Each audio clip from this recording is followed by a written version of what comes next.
Imagine that every cell inside you is not a tiny automaton, but an attentive listener, tuned to the pitch of your thoughts, the rhythm of your breath, and the mood of your heart.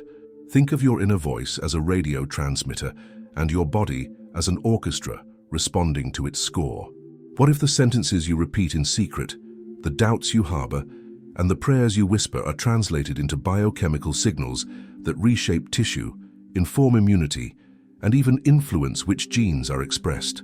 Today we begin to unveil an ancestral secret. Consciousness and biology are not separate realms. They are woven together. I promise that by the end of this series, you will know how to speak in a way that your cells understand. The last revelation I will share is the most crucial and powerful, and it will transform how you see healing, purpose, and the limits of possibility. Before we go deeper, subscribe to the channel, hit like, leave a comment sharing an experience you have had with mind and body, and share this video with those who hunger for inner knowing. The revelations ahead may change how you understand life and the universe. Across time and culture, sages described the same reality using different metaphors. Vedic teachers spoke of prana, the life breath that carries intention. Taoist alchemists worked with qi, cultivating inner harmony so that body and cosmos resonate. Egyptian priests taught of the ka and the ba, subtle aspects of the self that inform physical destiny. Hermetic wisdom summarized this in an axiom rendered as within, so without, a principle suggesting that inner states shape outer reality. Contemporary science offers striking parallels and growing evidence. Epigenetics demonstrates that the expression of genes responds to environment, diet, stress, and behavior. Researchers such as Michael Meany and Moshe Sif documented how early life experiences produce epigenetic marks that shape stress responses across a lifetime. Biologists like Bruce Lipton have argued that perception can influence cellular behavior, and psychoneuroimmunology shows how emotions alter hormonal profiles and immune function. If water forms patterns in response to vibration, as popularized demonstrations about crystalline structure suggest, imagine the living matrix of your body responding to tones and textures of feeling and thought. Your physiology is not indifferent. It listens, records, and adapts. This is not mere positive thinking. It is a practical system grounded in repeatable practice. Chronic stress and persistent negative narratives prime inflammatory pathways, narrow neural circuits toward threat, and leave molecular traces that compromise health. Conversely, disciplined practices of gratitude, coherent breath, and intentional speech reorganize neural networks, modulate gene expression toward repair, and foster resilience. Biology learns through repetition, and meaning is a powerful organizer of physiological states. The ancestral method that preserved this knowledge combined three essential elements: focused attention, precise language, and embodied ritual. Attention clarifies and cleans the lens of perception. Language, spoken, sung, or internally rehearsed, sends explicit instructions to the organism. Ritual anchors these changes in sensory patterns so the body remembers. Chant, breathwork, mantra, and deliberate movement were not superstitious acts. They were technologies of transformation that tuned the organism toward coherence. Ask yourself now, what narrative have you been rehearsing? Are your daily words a liturgy of limitation or a script of empowerment? The way you speak to your cells matters. Words shape endocrine cascades. Breath patterns shift autonomic balance. Psychological meaning alters the chemical language of tissues. We will explore concrete methods you can apply today. I will guide you through breath cycles that influence heart rate variability, spoken formulas that entrain neural coherence, and reflective practices that dissolve entrenched beliefs. I will share stories of people who transformed chronic pain, anxiety, or immune dysfunction by learning to speak to their bodies differently, supported by both scientific studies and time-tested practices. This path also carries ethical responsibility. If language and feeling sculpt biology, then compassion for oneself becomes a core healing practice. Researchers such as Candice Pert traced biochemical correlates of emotion in neuropeptides and receptors, showing that emotions are embodied processes. Integrating scientific insight with ancestral protocols gives you a map. Attend, speak, and embody. Hold the promise I made. The final teaching I will offer is deceptively simple. an ancient technique that reorients cellular memory when practiced with sincerity and consistency. It is powerful because it values coherence over force, integration over illusion. We are only beginning. Your cells are listening to you, and they always have been. The central question is not whether they listen, but whether you will learn to speak with clarity and purpose. Stay with me, because the most important truths and the clearest practices are still ahead. Think about this. Every belief you hold is like a message etched into your cellular memory. The way you see yourself, whether as fragile, resilient, unworthy, or divine, becomes a code that your cells interpret and embody. When ancient masters said that man is created in the image of the divine, they were not speaking only of spirit. They were also pointing to the miraculous architecture of the body, which mirrors cosmic intelligence in every strand of DNA and in every synaptic spark.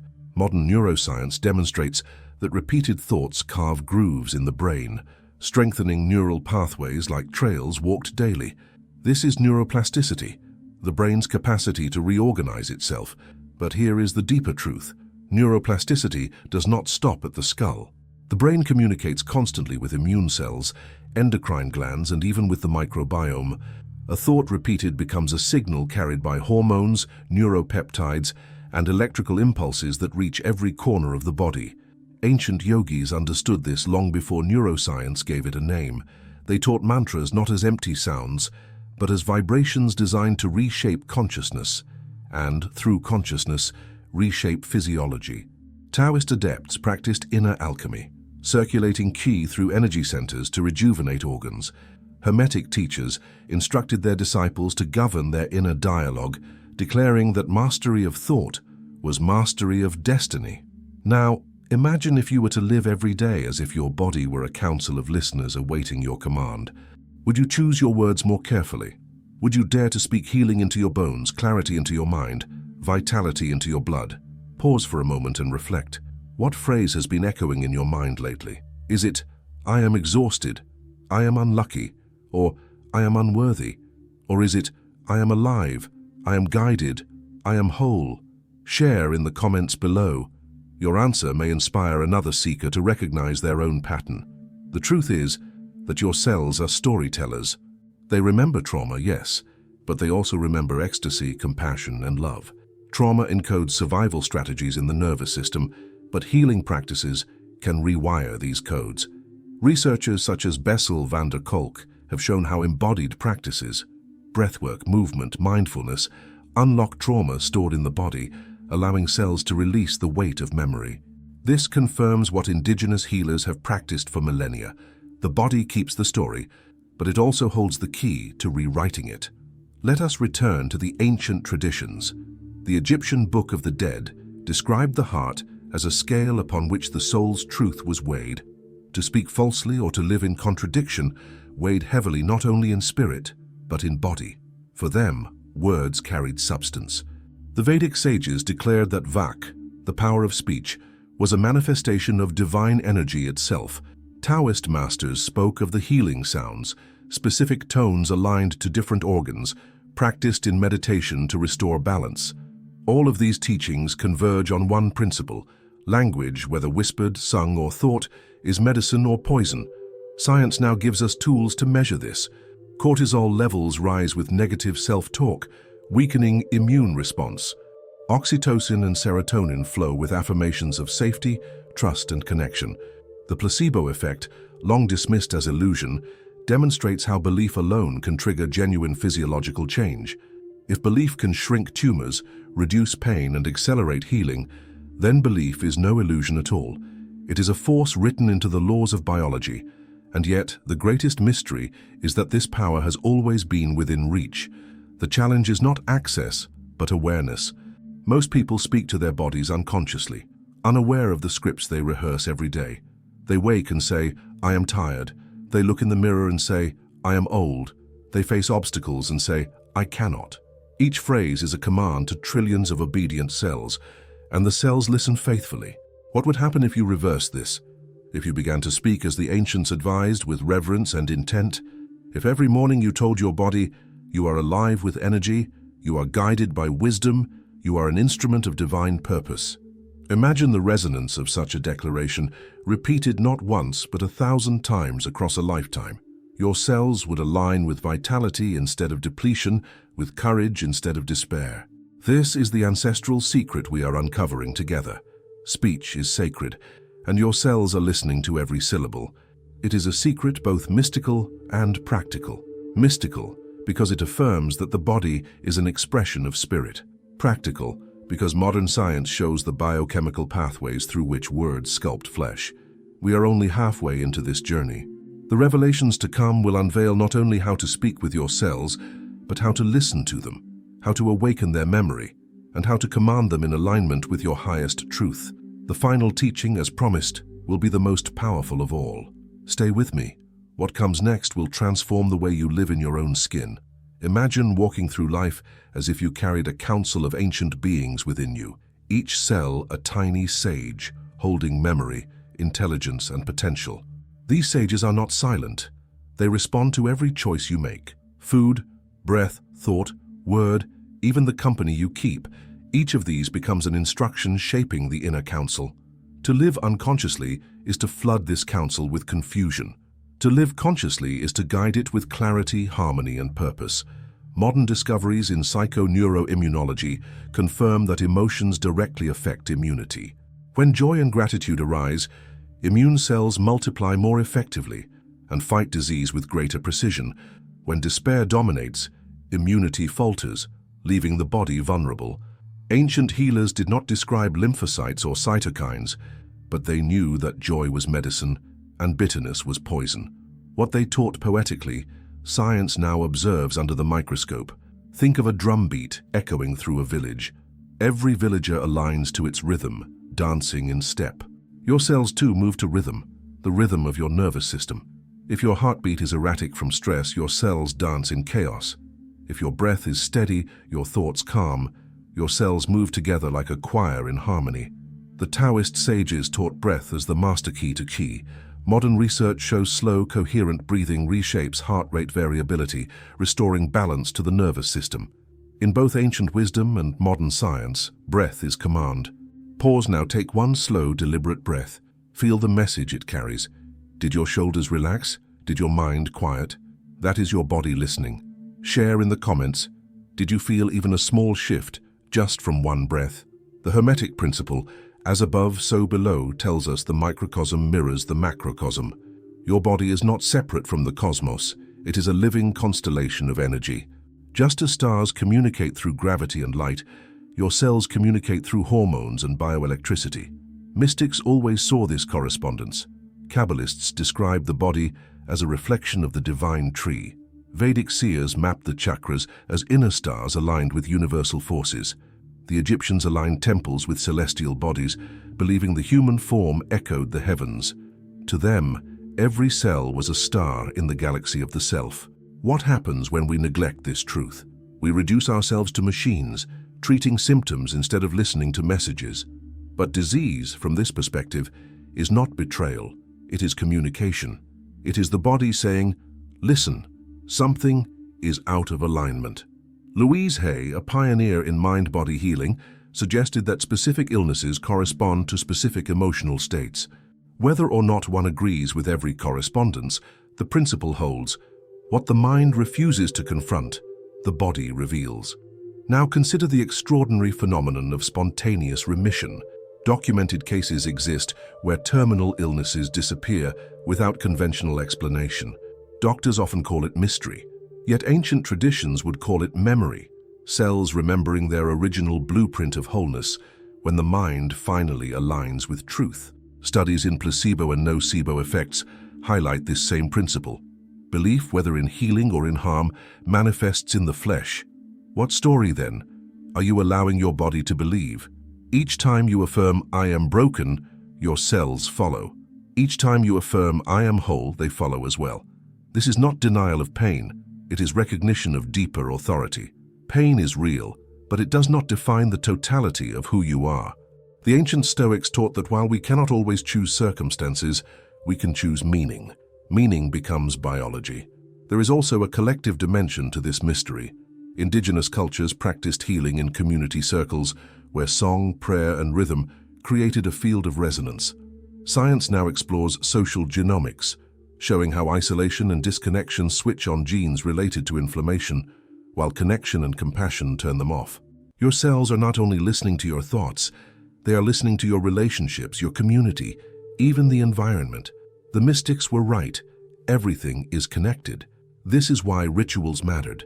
The fire circle, the chant, the collective prayer. They were ways to speak not only to individual bodies but to the body of the tribe.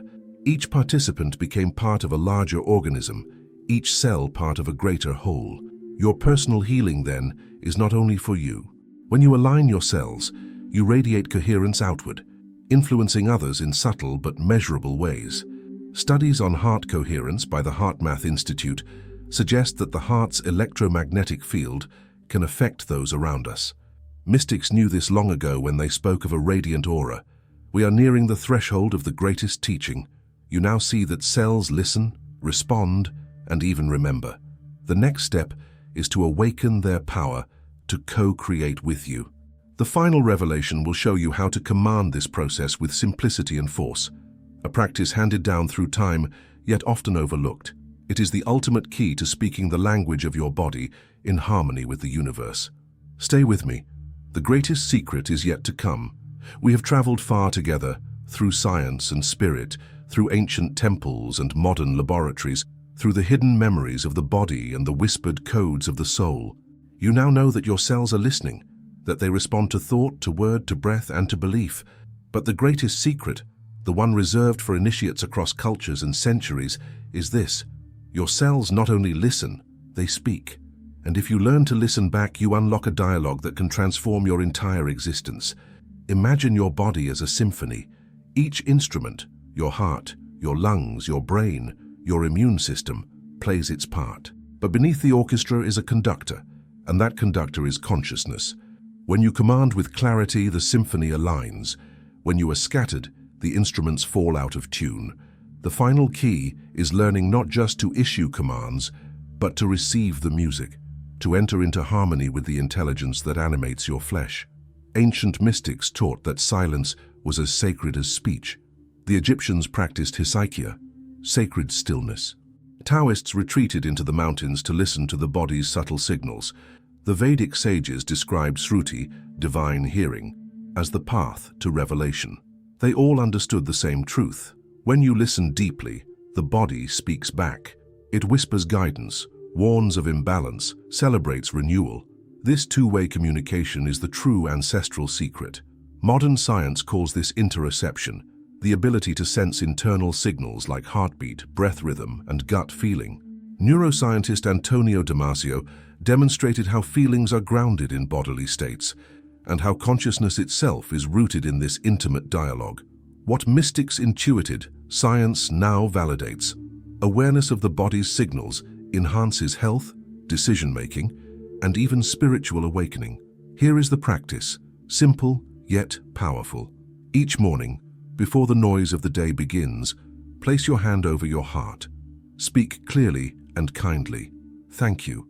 Guide me today. Show me what you need. Then fall silent. Breathe deeply. Listen, not with ears but with attention. A sensation may arise, a thought, a feeling. This is your body answering. It may say, rest. It may say, move. It may say, release anger, or embrace gratitude.